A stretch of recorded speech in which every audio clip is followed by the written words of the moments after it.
तो देखने के बाद बाबा साहब ने कहा कि पीठ पे हाथ मार कर, अरे बाल इतना कमी हुआ है, तू गाड़ी चालो तो उसका 1951 की बात है.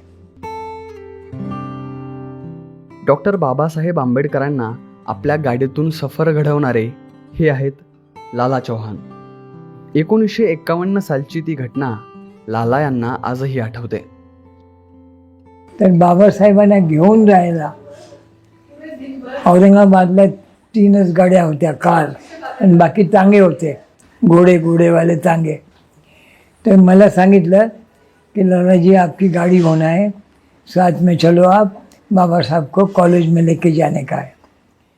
तो मैंने कहा, मैं सांगितलं कि कहाँ से ले जाना है.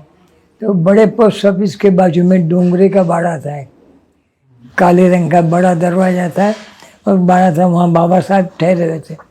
वहाँ से मैं गाड़ी के अंदर बिठाने के लिए लाया उनको. तो बाबा साहब जब मेरी गाड़ी में बैठे तो मेरे पीठ पे हाथ मारे.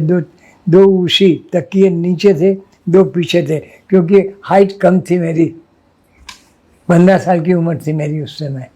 तो देखने के बाद बाबा साहब ने कहा कि पीठ पे हाथ मार कर, अरे बाल इतना कमी हुआ है, तू गाड़ी चालो तो उसका. 1951 की बात है, शाम में 7:30 बजे 7 बजे के टाइम में. तो बाबा साहब को मैं वहाँ लेकर गया था.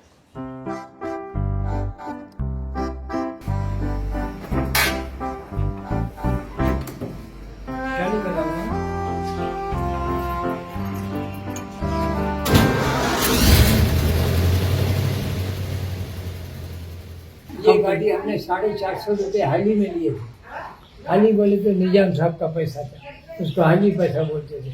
450 रुपये. उसके बाद में गाड़ी पड़ी रही, खराब हो गई थी. फिर एक दिन मेरे सपने में आए कि बाबा साहब आए, हम बोले चलो गाड़ी बनाएंगे हम.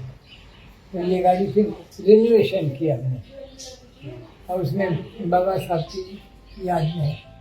1951 साली बाबासाहेब पीपल एज्युकेशन सोसायटीच्या निमित्तानं छत्रपती संभाजीनगर शहरात आले होते. बाबासाहेबांसोबतची लालाजींची छायाचित्र दुर्दैवानं आता उपलब्ध नाहीत, पण लालाजींनी आजही ती फोर्ड कंपनीची व्हिंटेज कार मात्र जपून ठेवली आहे. फक्त कारच नाही तर लालाजींनी तो माईक सुद्धा जपून ठेवलाय, त्याच्या माध्यमातून बाबासाहेबांनी भाषण दिलं होतं.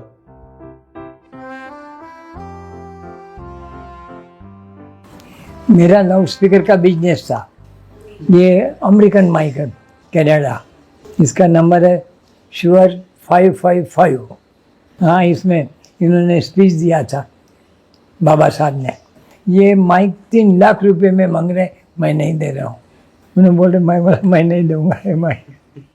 बाबासाहेबांची देहबोली कशी होती असं विचारल्यावर लालाजी सांगतात, सादे कपड़े से, नेहरू शर्ट और पैजामा पहनते थे वो लोग.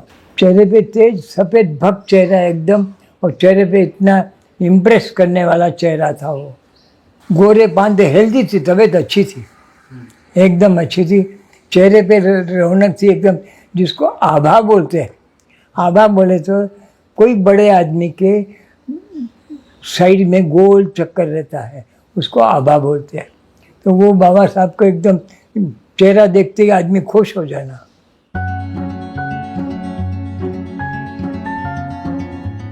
हर कोई अगर से बाबा साहब के आचरण में आकर के अगर थोड़ा तो भी अपना जीवन का कुछ लाइफ अगर बनाया जाए तो बहुत कुछ लाइफ बन सकती.